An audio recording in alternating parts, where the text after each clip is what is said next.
Innal hamdalillah nahmaduhu wa nasta'inuhu wa nastaghfiruh wa na'udzu billahi min syururi anfusina wa min sayyiati a'malina may yahdihillahu fala mudilla lahu wa may yudlil fala hadiyalah. Asyhadu an la ilaha illallah wahdahu la syarikalah wa asyhadu anna Muhammadan abduhu wa rasuluhu la nabiyya ba'dah.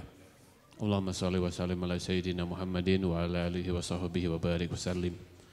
Hadirin muslimin muslimat, ikhwan wal akhwat, hafizakumullah. Di kesempatan yang sangat baik ini, di tempat yang mulia, Baitun min buyutillah, salah satu rumah Allah Subhanahu wa taala di masjid ini, kita akan membahas perjalanan kisah seorang nabi mulia, Nabi Yahya. Dan sekilas sudah kita bahas tentang Nabi Zakaria yang merawat Maryam, kemudian lahirlah Nabi Isa dari Maryam tersebut. Kali ini kita akan mengkisahkan seorang nabi mulia, yaitu Nabi Yahya. Dan kemudian ini tentunya bagian dari pelajaran adalah pelajaran tentang kisah. Sehingga dalam mendidik generasi hari ini yang harus dihindari adalah nukat. Nukat itu adalah cerita-cerita yang dibuat atau cerita-cerita yang fiktif, legenda, terus kemudian cerita-cerita hayalan, fiksi yang lainnya. Dan Quran adalah kisah yang ada adalah kisah yang nyata, tidak fiksi. Sehingga Quran ini adalah kisah waqi'iyah, kisah yang terjadi. Dan karena Quran adalah sebagai pedoman hidup kita, maka kisah yang terjadi dikisahkan, disampaikan untuk diambil pelajarannya, sehingga tidak detail tempatnya di mana, zamannya kapan, tidak. Yang penting adalah inna fi dzalika ladzikra liman kana lahu qalbun laqad kana fi qasasihim ibratan liulil albab. Dalam kisah itu ada peringatan bagi mereka yang punya qalbun. Sungguh dalam kisah mereka ada pelajaran bagi orang-orang yang berfikir ulul albab. Maka Nabi Yahya ini dikisahkan cukup panjang dalam Al-Quran, salah satunya dalam surah Maryam. Allah mengatakan, a'udzubillahi minasyaitonir rajim, zikru rahmati rabbika 'abdahu Zakaria iznada rabbahu nidaan khafiyya qala rabbi inni wahanal 'azmu minni washta'ala ra'su syaiba wa lam akum bidu'aika rabbi syakiyya. Nabi Zakaria pada waktu itu usianya sudah 77 tahun. Tentunya ini adalah usia yang cukup tua dan tidak layak, bukan tidak layak, tidak wajar di usia tersebut seseorang memiliki putra. Tapi subhanallah, disinilah ini adalah pelajaran bagi mereka yang sudah lama menunggu kedatangan seorang anak. Jangan pernah berputus asa. Seorang nabi mulia itu usia yang sudah panjang, sudah lanjut, sudah renta, tetapi masih punya harapan optimis untuk dianugerahi seorang putra. Zikru rahmat rabbika 'abdahu Zakaria. Al-Quran ini menjelaskan tentang rahmat Rabbnya terhadap hambanya. Lihat, Zakaria disebutkan itu adalah hamba Allah, Zakaria. Ini Nabi Zakaria ini terinspirasi dengan kisah Maryam. Maryam itu ketika berada di mihrab, itu selalu berzikir pagi dan petang. Setiap pagi dan petang selalu ada makanan. Makanan itu selalu ada dan Zakaria tahu tidak ada yang membawa makanan ke sini. Satu hal yang digarisbawahi oleh Nabi Zakaria, buah-buahan yang hadir pada waktu itu buah-buahan yang bukan musimnya. Musim panas tapi buah-buahan hadir, yang hadir adalah musim buah-buahan di musim dingin. Ketika itu musim dingin, sedangkan buah-buahannya adalah buah-buahan yang ada pada musim panas. Maka Nabi Zakaria tahu, oh ini rizki dari Allah Subhanahu wa ta'ala. Maka atas dasar itulah Nabi Zakaria terus optimis walaupun sudah tua. Perempuannya wamra'ati akir, istrinya juga mandul tapi harapan kepada Allah itu ingin. Selalu ada harapan dan ingin memiliki putra. Maka kemudian iznada rabbahu nidaan khafiyya. Tak kala itu Nabi Zakaria berdoa memohon kepada Allah Subhanahu wa taala dengan nidaan khafiyya, panggilan yang lembut. Jadi kalau kita berdoa itu berdoa dengan panggilan yang lembut. Nabi Zakaria mengatakan, ya Allah, dalam hati. Ya, tidak terdengar oleh telinga, diucapkan oleh lisan tapi tidak terdengar oleh telinga. Ya Rabbi, ya Rabbi, ya Rabbi. Kemudian Allah Subhanahu wa taala mendengar itu. Kemudian Allah mengatakan labbaik, labbaik, labbaik. Ya, wahai Zakaria, iya. Labbaik itu iya, ada apa? Aku hadir untukmu, begitu bahasa kitanya. Ya kan? Maka kemudian doanya adalah Rabbi inni wahanal 'azmu minni wasta'ala ar-ra'su syaiba. Ya Rabbku, sungguh tulangku telah lemah. Inilah, lihat, doa itu begitu. Kita berdoa kepada Allah itu kita merasakan dan kita mengucapkan kelemahan kita. Rabbi inni wahanal 'azmu minni, ya Rabb, tulangku telah lemah, telah rapuh. Wasta'ala ar-ra'su syaiba. Kepalaku ini telah menyala, ista'ala menyala. Menyala dengan uban. Jadi maksudnya kepala ini sudah putih semua. Ini menandakan bahwasanya usia tidak lagi muda. Ya Rabb, tubuhku sudah lemah, usiaku sudah tua. Lam akum bidu'aika rabbi syakiyya. Tapi aku tidak pernah kecewa terhadap doa-doa yang kupanjatkan, engkau selalu kabulkan. Lihat. Jadi usia tua itu bukan halangan. Sampai hari ini keinginan-keinginan kita belum terkabul, bukan halangan. Terus berdoa. Jadi sehingga ulama mengatakan beginilah. Ya, orang yang beriman itu yang tua boleh, usia boleh tua. Tapi keyakinan kita, harapan kita selalu muda memohon kepada Allah Subhanahu wa taala itu. Jadi ulama mengatakan ini ketika kita berdoa itu munculkan bahwasanya kita lemah di hadapan Allah Subhanahu wa taala. Nyatakan kelemahan kita, Rabbi inni wahanal 'azmu minni. Bahkan di sini lemahnya luar dan dalam. Jadi lemah fisik, telah rapuh ya Rabb tulang-tulangku ini.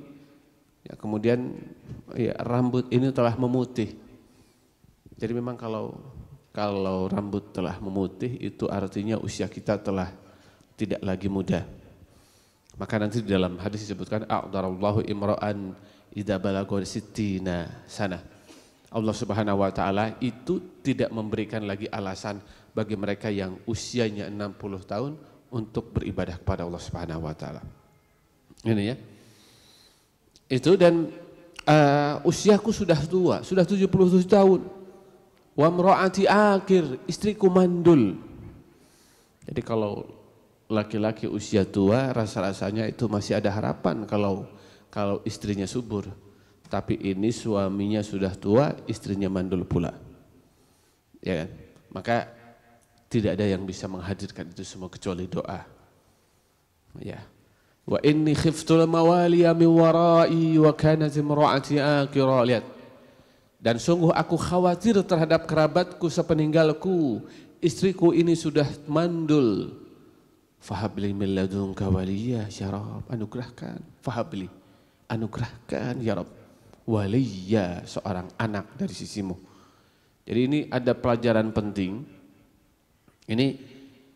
Ini ketika kita berdoa adalah ketika kita keinginan kita belum terkabul, maka seolah-olah ayat ini merupakan doa taruhan kita dengan Allah Subhanahu wa taala.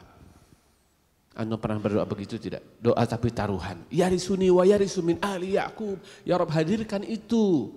Karena anak itu akan mewarisi kesolehanku dan kesolehan kedua orang tuaku. Kesolehan buyutku, Ya'qub, keluarga Ya'qub. Waj'alhu rabbi radiyah. Jadikan anak itu adalah anak yang kau ridhoi. Jadi seolah-olah ayat ini mengatakan begini teman-teman. Ya Allah, berikan anak. Jika engkau berikan anak kepadaku, akan kujadikan dia seorang anak yang soleh, akan kujadikan dia pewaris kenabian dan kesolehan leluhurku. Ini ada yang sudah lama belum punya anak, teman-teman? Ada Pak, tapi belum menikah, itu beda lagi ya. Ini yang sudah menikah, belum juga kunjung lahir seorang putra, ini doanya. Bertaruhlah dalam doa itu dengan Allah. Ya Rabb, anugerahkan putra. Jika engkau anugerahkan putra, akan kujadikan dia anak soleh. Akan kujadikan dia pewaris kesolehanku dan kesolehan leluhur-leluhurku para nabi itu. Yang unik di sini teman-teman, lihat. Ya, wa mra'ati aqira fahabli min ladunka. Fahabli anugerahkan min ladunka dari sisimu. Waliya seorang anak itu. Jadi sebetulnya kan bisa saja fahabli waliya min ladunka, anugerahkan seorang anak di sisimu, ya kan? Dari sisimu. Tapi di sini Nabi Zakaria mengatakan anugerahkan dari sisimu ya Rabb seorang putra. Lebih mengedepankan dari sisimu daripada putra itu sendiri. Jadi kuat kita, seorang muslim itu harus kuat minta ridho Allah sebelum permintaan itu sendiri. Karena nanti permintaan itu kalau tanpa ridho Allah akan berat. Ya kan? Yarisuni wa yarisu min ali Ya'qub. Nabi itu akan mewarisiku dan mewarisi kenabian dari ayah Ya'qub. Jadi kalau Nabi itu memang tidak mewariskan apa-apa teman-teman. Ya, nahnu ma'asyiral anbiya la nuras ma taraknahu shadaqah. Kita para nabi ini enggak mewariskan apa-apa. Harta enggak ada. Ya, apa yang kami tinggalkan itu sedekah. Ya. Dan ini unik, yarisuni wa yarisu min ali Ya'qub, dia akan mewarisi kesolehanku dan kesolehan keluarga Ya'qub. Tidak dikatakan dia nih ya Rabb akan mewarisi kekayaanku, tidak. Akan meneruskan usahaku, tidak. Akan melanjutkan perjuanganku di dalam harta, tidak disebut harta sama sekali. Ya, Nabi Zakaria mengajarkan kita, anak ini akan kuwarisi kesolehan dariku, melanjutkan kesolehan keluarga para nabi ini. Gitu ya. Begitu. Yarisuni wa yarisu min ali Ya'qub wa ja'alahu rabbi radiyya. Jangan lupa ya Rabb, jadikan dia seorang yang engkau ridhai. Nah ini, maka Allah Subhanahu wa taala sang pengabul doa itu betul-betul mengabulkan doa. Ya, nanti ada dalam surah yang lain, wa Zakaria iznada rabbahu rabbi la tadarni farda wa anta khairul warisin. Dan ingatlah ketika Nabi Zakaria berdoa, rabbi la tadarni farda ya Rabb, jangan engkau tinggalkan aku farda sendirian. Ya, wa anta khairul warisin. Ya, engkau adalah khairul warisin, sebaik-baiknya zat yang mewariskan keturunan. Fastajabna lahu, maka kami kabulkan doanya. Kami kabulkan doa Zakaria itu. Wa wahabna lahu Yahya. Kemudian kami hibahkan, kami anugerahkan kepada Zakaria Yahya, seorang nabi yang namanya Yahya. Wa aslahna lahu zaujah. Bahkan Nabi Yahya itu dalam Quran yang lain, ayat yang disebutkan lam naj'al lahu min qablu samiyya. Belum ada seorang nabi pun yang namanya Yahya. Sebelum itu ya, itu belum ada nabi yang namanya Yahya.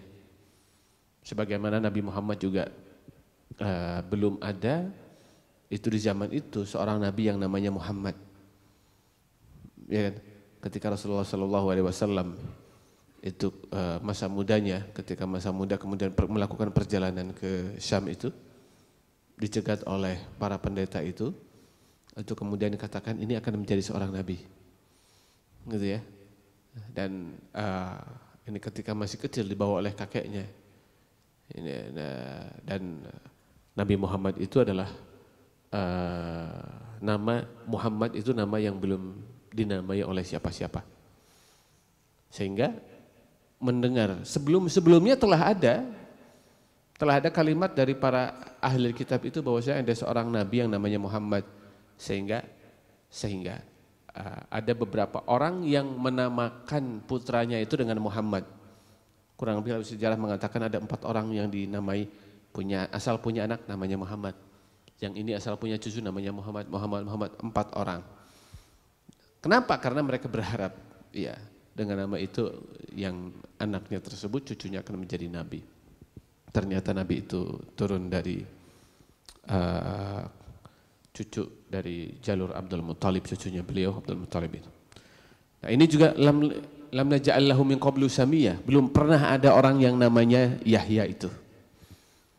Dan ini doanya adalah Rabbi la tadarni farda wa anta khairul warithin. Dan doa ini silahkan dibacakan oleh mereka yang belum punya keturunan. Rabbi la tadarni farda wa anta khairul warithin. Yang unik adalah ayat berikutnya hadirin, ayat 90. Jadi Nabi Zakaria itu adalah seorang yang soleh, yang selalu berdoa.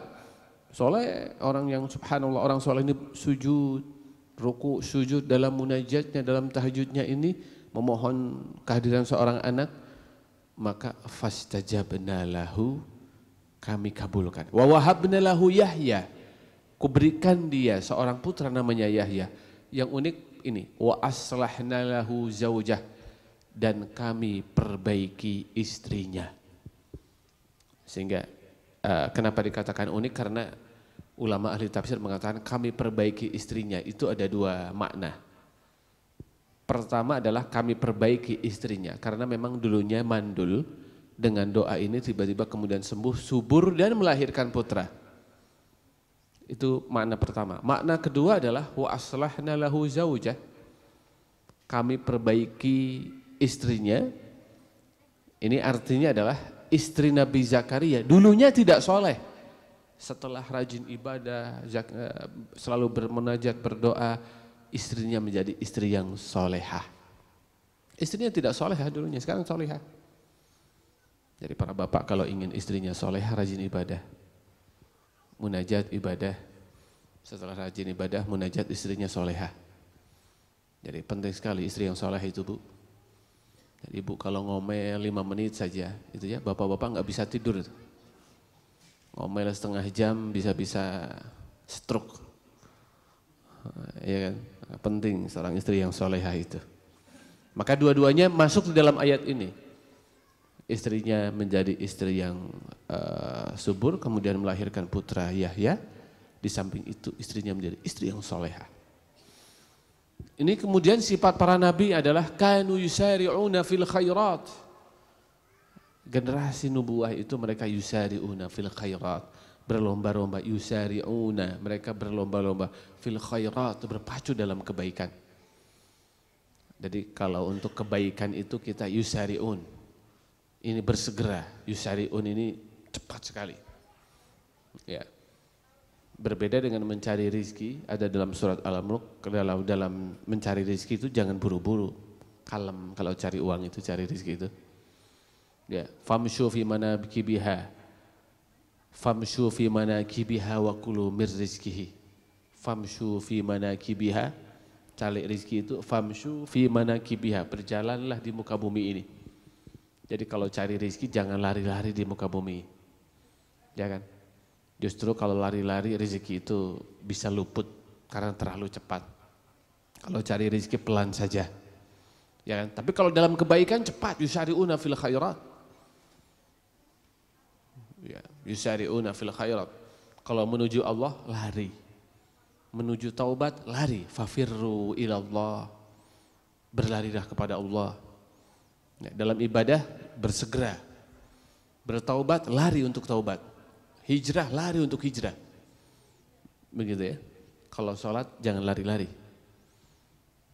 Ya, disebutkan kalau sudah dikumandangkan qomat fa'tu ilaiha wa antum bisakinatin wa waqar, datangi sholat itu bisakinah dengan tenang, wa waqar, tenang dan apa ya, sakinah itu tenang, waqar itu pelan, tenang dan pelan. Begitu ya. Wa kanu yad'unana raghaban wa rahaba, berdoa itu harus raghaba, penuh harap, rahaba, khawatir, harap-harap cemas. Wa kanu lana khashi'in, lihat generasi para nabi itu kalau berdoa itu khasyiin, khusyuk. Khusyuk itu nikmat teman-teman. Ini yang kemudian hilang di generasi kita. Maka kemudian ada dalam hadis awalu ma yurfa' min ummatil khusyuk. Yang pertama kali diambil dari umatku itu adalah khusyuk. Nabi Zakaria dan nabi-nabi yang lain wa kanu lana khasyiin, sangat khusyuk dalam ibadah itu. Kalau kita sudah mulai hilang, sehingga dalam hadis tadi sebagaimana saya sampaikan tadi, itu yang pertama kali diambil dari umatku adalah khusyuk. Bertasbih, Nabi Zakaria selalu bertasbih. Fakhraja ila ala qaumihi minal mihrab fa waha ilaihim an sabbihu bukratan wa ashiya. Afan, ini sifat Nabi Zakaria itu ya begitu. Datang ke mihrab kemudian ya, memberi isyarat kepada mereka agar bertasbih pagi dan petang. Jadi subuh, setelah sholat subuh itu yang panjang tasbihnya. Ya, dalam doa yang maksur subhanallah wa bihamdihi adada khalqihi wa radha nafsihi wa zinata arsyihi wa midada kalimatih. Ini doanya Sofiyah. Sofiyah binti Huyai bin Akhtab itu berdoa bertasbih dari mulai subuh sampai waktu duha sebelum zuhur makan. Kemudian Rasulullah bertanya, dan engkau sedang apa Sofiyah? Saya sedang bertasbih Rasul. Tasbihmu itu bagus, tapi mau tidak ku ajarkan tasbih cukup engkau baca 3 kali, pahalanya sama dengan bertasbih pagi sampai siang. Subhanallah wa bihamdih adada khalqihi wa radha nafsihi wa zinata arsyihi wa midada kalimatih. Ini Nabi Zakaria, ini Nabi Yahya, karakternya adalah ini. Bukan untuk bermain aku diciptakan, ini Nabi Yahya. Ya Yahya khudil kitaba biquwwah. Ketika putra yang soleh itu lahir dan usianya 5 tahun. Dalam tafsir Al-Baghawi usianya 4 tahun. Ya Yahya khudil kitaba biquwwah. Wahai Yahya, ambillah pelajaran kitab Taurat itu biquwwah, dengan sungguh-sungguh. Wa atainahul hukma sobiyya. Kami berikan pemahaman hikmah kepada Nabi Yahya sobiyya, ketika usianya masih anak-anak. Bahkan usianya masih 4 tahun. Ada yang mengatakan 5 tahun tapi dia sudah punya hikmah. Ini pelajaran penting teman-teman. Ya Yahya khudil kitaba biquwwah. Mengambil ataupun memahami Al-Quran itu harus kokoh, harus kuat kita. Ya kan? Biquwwah, dengan kuat. Nabi Yahya saja khudil kitaba biquwwah. Nah, Rasulullah ketika awal-awal diturunkan Quran itu diwajibkan qiyamul lail teman-teman. Ya, inna sanulqi 'alaika qaulan saqila, wahai Muhammad, terus qiyamul lail itu. Kenapa? Karena akan kuberikan kepadamu qaulan saqila, Quran yang berat. Berat memahaminya, berat, turunnya pun berat, mengamalkannya apalagi lebih berat lagi tuh. Maka Quran itu ketika turun, ketika musim dingin, Rasulullah turunkan Quran itu keringetan teman-teman. Rasulullah sedang naik unta, Quran turun, unta yang sedang berjalan itu tertunduk berhenti dan langsung duduk, berat. Aisyah pun ketika Rasulullah berada di pangkuannya dan Quran turun itu terasa berat. Jadi bobotnya ketika proses penurunannya berat, memahaminya berat, memahami itu berat, mendakwahkan juga berat. Maka Allah katakan, ya Yahya khudil kitaba biquwwah, ambil Taurat ini biquwwah, dengan kuat. Maka para pemuda ini kalau masa muda digunakan untuk ngaji, sudah benar nih. Digunakan untuk menghafal Quran, sudah benar. Kenapa? Karena memahami agama, menghafal Quran ini perlu energi yang sangat kuat. Begitu ya. Wa atainahul hukma sobiyya. Wa atainahul hukma sobiyya. Dan kami berikan pemahaman hikmah sobiyya kepada Nabi Yahya ini ketika sedang kanak-kanak usianya. Walaupun nanti ada beberapa ahli tafsir yang mengatakan hikmah ini kenabian. Kami jadikan Yahya nabi ketika masih kecil. Tapi ternyata ulama jumhur mufassirin, jumhur mengatakan hikmah di sini adalah hikmah. Ya, tetap nanti kenabian sama dengan nabi yang lain ketika usia 40. Wallahu a'lam bishawab. Teman-teman, ini yang unik adalah di dalam ayat ini memberikan pemahaman kepada kita, anak-anak kita walaupun masih kecil dia paham. Maka suatu saat Nabi Yahya ini ketika masih kecil, usianya 5 tahun, 4 tahun, 5 tahun, maka teman-teman yang ngajak main, ya Yahya, ayo Yahya kita main, ayo Yahya kita main. Maka kemudian Nabi Yahya mengatakan, malil la'bi khuliqtu. Aku diciptakan bukan untuk bermain. Ya, walakinna Allah khalaqani lil ibadah, akan tetapi aku diciptakan untuk ibadah. Anak usia 5 tahun sudah bisa mengatakan, aku diciptakan bukan untuk bermain, tapi aku diciptakan untuk beribadah. Subhanallah. Jadi aku diciptakan bukan untuk bermain. Ini menjadi konsep besar dalam pendidikan kita, teman-teman. Bahwasanya anak-anak kita didik itu bukan dengan kondisi bermain itu. Sementara Barat kan beda ya.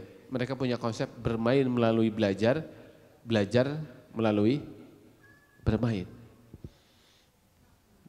Ini kindergarten, belajar sambil bermain, bermain melalui belajar. Dalam Islam ternyata itu tidak tepat. Anak itu ajarkan ilmu, ajarkan adab dengan khusyuk. Ya, main itu untuk menghilangkan lelah saja, menghilangkan kesuntukan, kepenatan bermain. Tapi kalau belajar sambil bermain, belajar melalui bermain tidak tepat dalam Islam. Jadi belajar sambil main-main apalagi ya, apalagi diskusi sambil main-main. Ini menyalahi konsep salafus saleh kita. Seumpamanya Imam Malik itu di Madinah, teman-teman. Ketika sedang berjalan di Madinah, tiba-tiba ada seorang murid yang datang kemudian mengatakan, wahai Imam Malik, saya ingin bertanya kepadamu beberapa hal. Kemudian Imam Malik mengatakan, oh jika engkau ingin bertanya, ayo hadir ke majelis ilmu. Tangannya dipegang, datang ke majelis, disuruh duduk, setelah itu ngaji. Imam Malik menyampaikan riwayat hadis dan bertanya, menyampaikan, kamu tadi mau nanya apa? Jadi masalah agama, bertanya masalah agama itu di majelis ilmu. Mohon maaf, medsos hari ini sangat berbahaya. Kalau kita berdebat lewat medsos, nggak akan selesai, tidak akan mendapatkan faidah. Tapi kalau kita ingin ilmu, diskusi itu hadir di majelis ilmu, dapat ilmu dan dapat barokah. Ini konsep besar, bukan untuk bermain aku diciptakan, malil la'bi khuliqtu. Jadi hari ini kan muslimin menjadi umat yang imma'ah. Imma'ah itu generasi pengekor. Dan orang kalau imma'ah, mengekor, itu adalah generasi yang kalah. Orang-orang kalah itu selalu mengekor. Jadi muslimin ya ketika peradabannya runtuh, kalah, ya muncullah Ghazul Fikri. Ini salah satu inspirasi pemikiran, perang pemikiran. Ketika kalah itulah muslimin mengekor ke barat. Kenapa? Hari ini anak-anak muda kita berkiblat ke barat. Mungkin dalam passion mereka, gaya mereka, makanan mereka menuju ke barat. Ini memang generasi orang-orang yang kalah. Karakter orang yang kalah itu apa? Mengekor. Dan jadi orang yang kuat itu enggak mengekor. La takun imma'ah, kata Rasulullah. Jangan pernah kita mengekor. In ahsanan nas, lakin in ahsanan antusinu, wa idha asa'u antajtanibu isa'atahu. Jangan pernah engkau mengekor, engkau katakan ini sebagaimana orang katakan, katakan itu sebagai orang katakan, tapi katakanlah walakin antuhsinu. Tapi engkau harus benar, engkau harus berbuat baik walaupun orang lain berbuat buruk. Ya. Itu berikutnya adalah sifat para nabi. Ya, Nabi Zakaria ini subhanallah punya putra namanya Yahya, ini lembut sekali. Yahya sudah sejak kecil usia 4-5 tahun sudah faham Taurat. Ya, sudah hikmah, memiliki hikmah. Hikmah itu ucapan-ucapan nasihat-nasihat bijak, itu hikmah. Dan berkesesuaian antara apa yang ia lakukan dengan apa yang ia sampaikan, itu hikmah. Hikmah. Dan ini perlu dipelajari dan perlu dilatih hikmah ini, teman-teman. Para orang tua hari ini harus belajar hikmah. Berkata itu tepat, isinya adalah, bobotnya adalah pelajaran, itu hikmah. Sehingga Luqman Al-Hakim, ayah Luqman itu ketika dia ditanya, wahai Luqman, bukankah engkau itu dulunya adalah seorang budak yang dulu menggembalakan kambing bersama saya?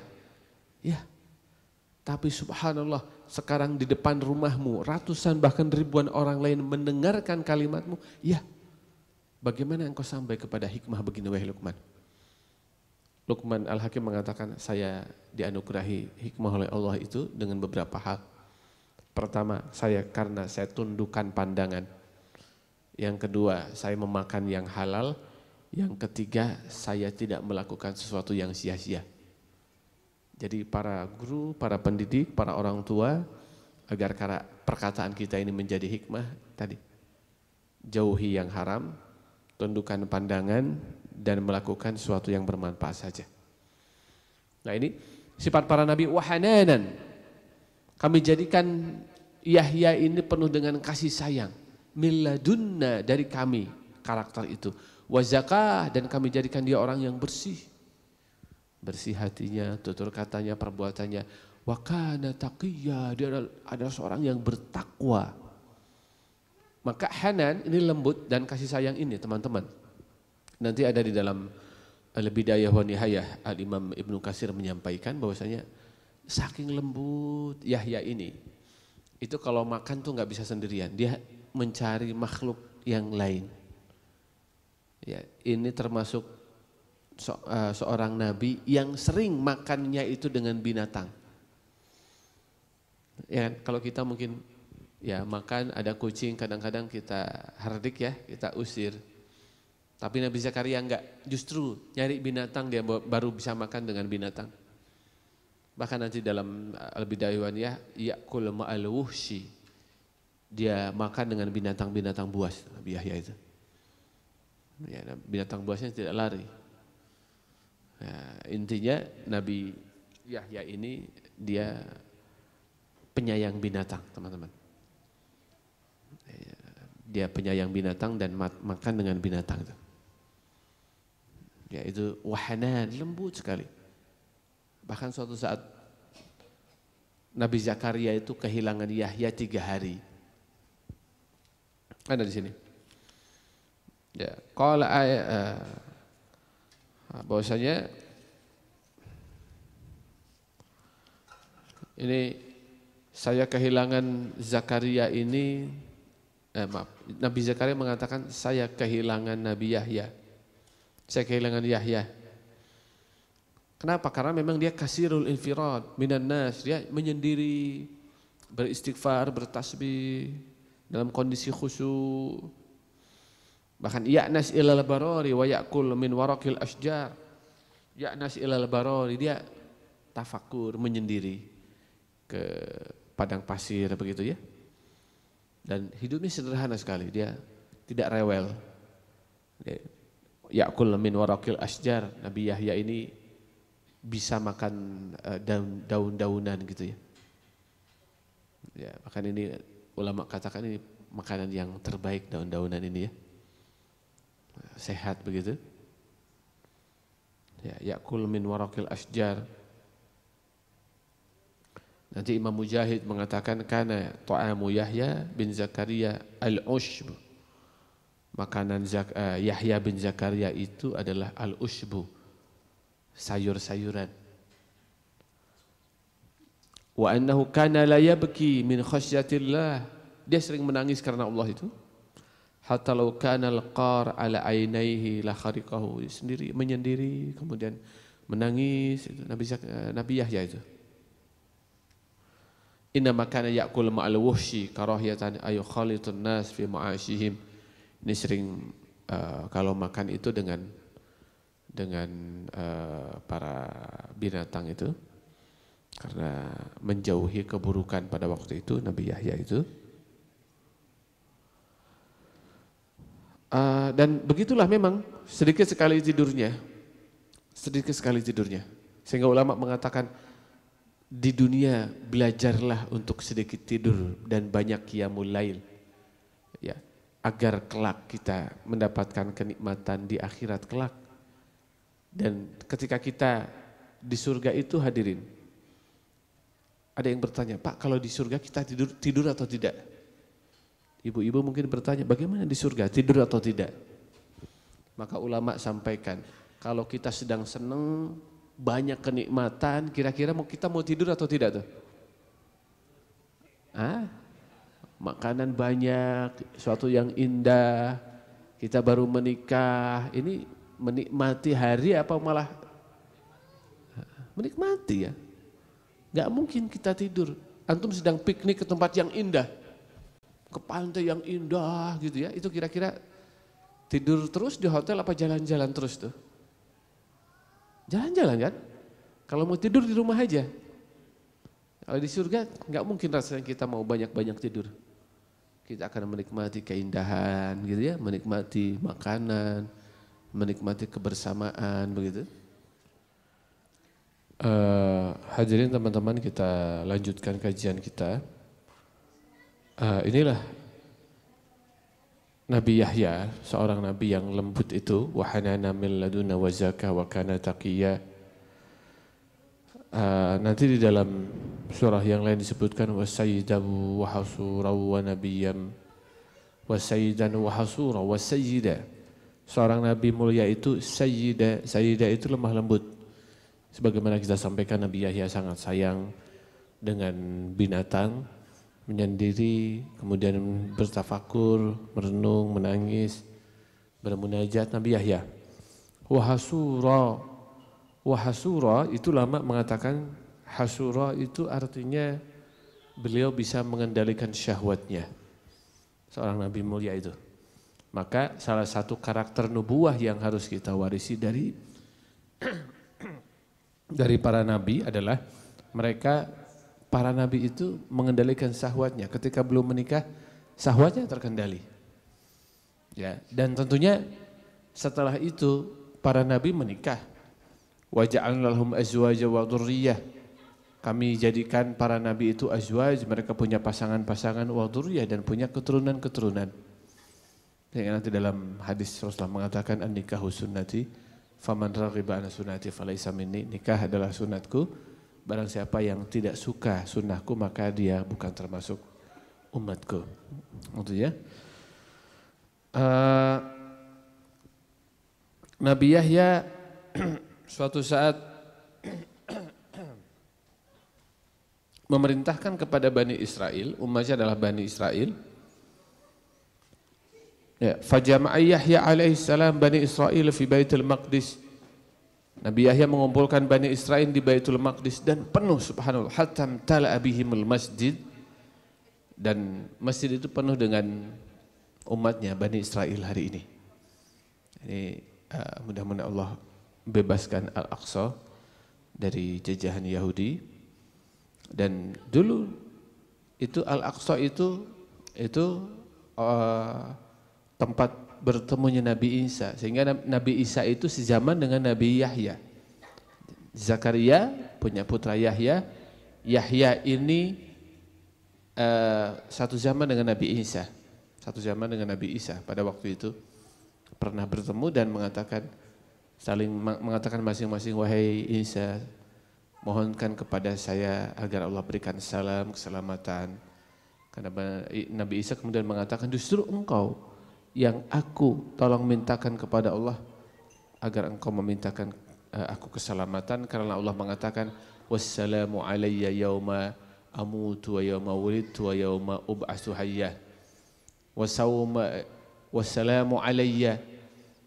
Ya, Nabi Yahya mengatakan wassalamu alayya, keselamatan untukku. Ini keselamatan Allah Subhanahu wa taala untukku, kata Nabi Yahya. Pada 3 hal. Yang mana 3 hal ini adalah titik kelemahan manusia. Ini ada kesulitan yang besar, ya, kegundahan muslim itu ada dalam 3 hal. Pertama adalah wassalamu alayya yauma wulidtu, keselamatan untukku, dan kita perlu keselamatan yauma wulidtu, ketika aku dilahirkan.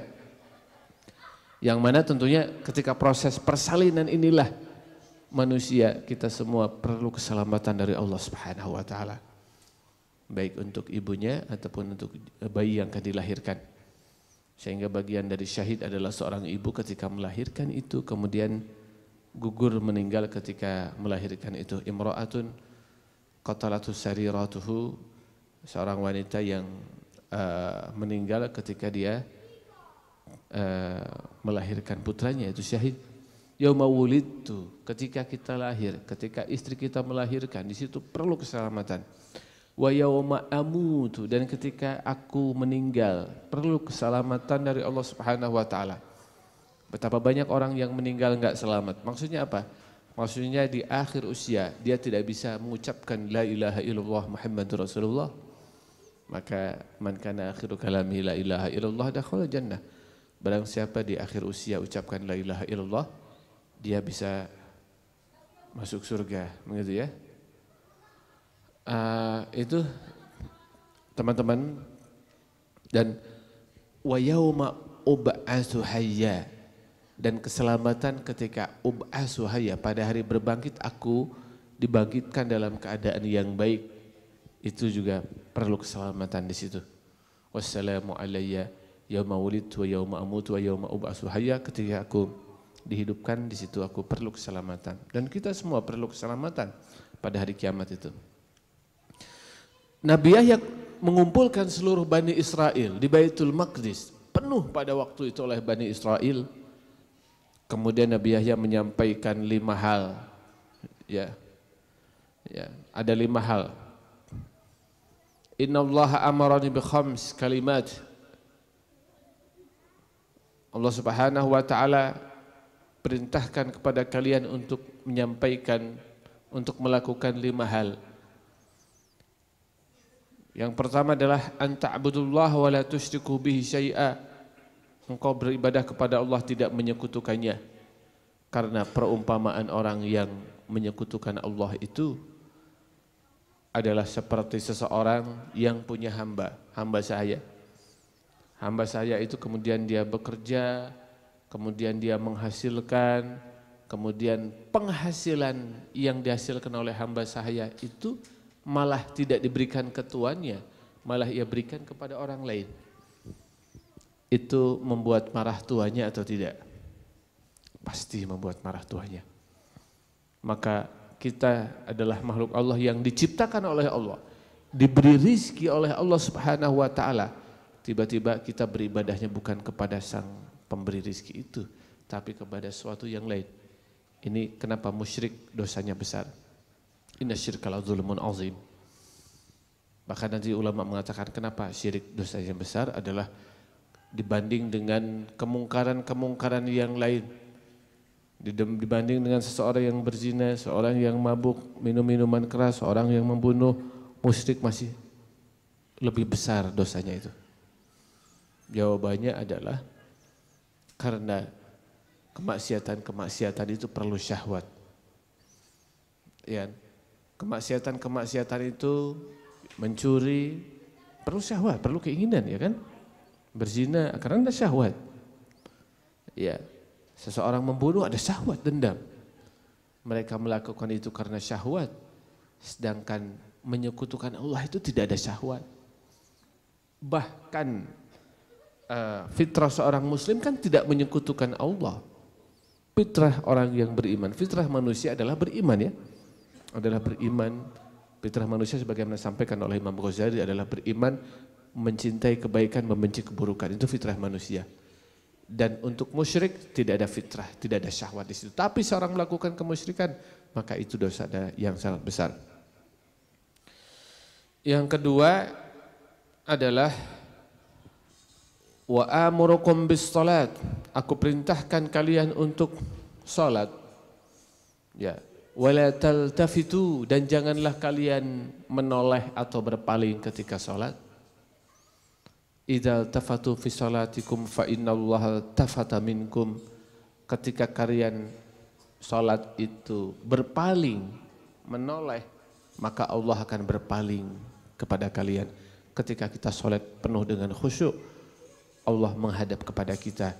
Ketika kita menoleh dan berpaling, Allah juga berpaling dari kita. Maka Nabi Yahya mengajarkan kita untuk khusyuk di dalam sholat, teman-teman. Khusyuk, nikmat. Berpaling kan hari ini bisa berpaling dengan fisik, dengan pandangan berpaling, tapi ternyata ada berpaling dengan pikiran kita. Kita hadir di sini tapi pikiran kita sedang di rumah kita, sedang di kosan kita, mahasiswa. Oh iya ya, itu pakaian masih direndam belum dicuci, misalkan begitu, misalkan. Para bujangan kan begitu. Ya itu berpaling, dan ketika kita berpaling dari sholat itu Allah berpaling dari kita. Sehingga orang yang sholat itu, teman-teman, ada yang diterima setengahnya, bagus diterima setengahnya. Ada yang diterima seperempatnya, ada yang diterima sepertiganya, ada yang diterima seperenamnya, ada yang diterima seperdelapannya, tergantung kekhusyuan. Yang khusyuk itu yang diterima. Begitu. Yang ketiga, Nabi Yahya mengatakan wa amurukum bis sadaqah, dan aku perintahkan untuk sedekah. Perumpamaan orang yang bersedekah itu adalah seperti seseorang yang sudah diikat kepala dengan tangannya diikat, kemudian dia sudah diseret mau masuk ke neraka, tetapi dengan sedekah tersebut seseorang membebaskan dirinya. Jadi antum hari ini ketika bersedekah, berwakaf, memberikan infak fisabilillah, itu pada hakikatnya sedang memerdekakan dirinya dari api neraka itu sendiri. Jadi filosofi sedekah itu begitu. Yang keempat, Allah perintahkan kepada kalian wahai Bani Israel. Allah Subhanahu wa taala perintahkan. Yang pertama apa? Beribadah kepada Allah, tidak musyrik. Yang kedua, perintahkan untuk sholat, jangan menoleh. Ya, yang ketiga diperintahkan untuk sedekah. Perumpamaan orang sedekah adalah seperti orang yang memerdekakan dirinya dari diseret ke neraka itu. Yang keempat, Allah perintahkan kalian untuk berzikir kepada Allah Subhanahu wa taala. Dan berzikir ini ahsanu ma yakunu minasyaitan. Ya. Ahsanu ma yakunu minasyaitan itu adalah orang yang sangat terjaga dari gangguan setan. Jadi perumpamanya adalah seperti seseorang yang tertawan, dikejar-kejar oleh musuh, tapi dia berlindung ke satu benteng yang sangat kokoh. Dan zikir itu adalah seperti orang yang dikejar oleh setan, tapi dia berlindung ke benteng yang sangat kokoh. Jadi hisnul muslim, benteng muslim itu adalah zikir. Semakin kokoh kuat zikirnya, semakin terlindungi dari setan. Semakin lalai, semakin jarang zikirnya, dia keras hatinya, setan mudah masuk. Jadi itu sebetulnya 5 ya. Pertama, beribadah kepada Allah, tidak musyrik. Allah perintahkan sholat, Allah perintahkan sedekah, dan yang kelima Allah perintahkan untuk berzikir. Nanti di dalam surat Maryam, ansabbihuhu bukratan wa asyiya. Allah perintahkan untuk bertasbih, kata Nabi Yahya. Allah perintahkan bertasbih bukratan wa asyiya, pagi dan petang. Baik teman-teman, itu yang dapat disampaikan, mudah-mudahan manfaat untuk kita semua. Aku qouli hadza wa astaghfirullah li wa lakum. Assalamualaikum warahmatullahi wabarakatuh.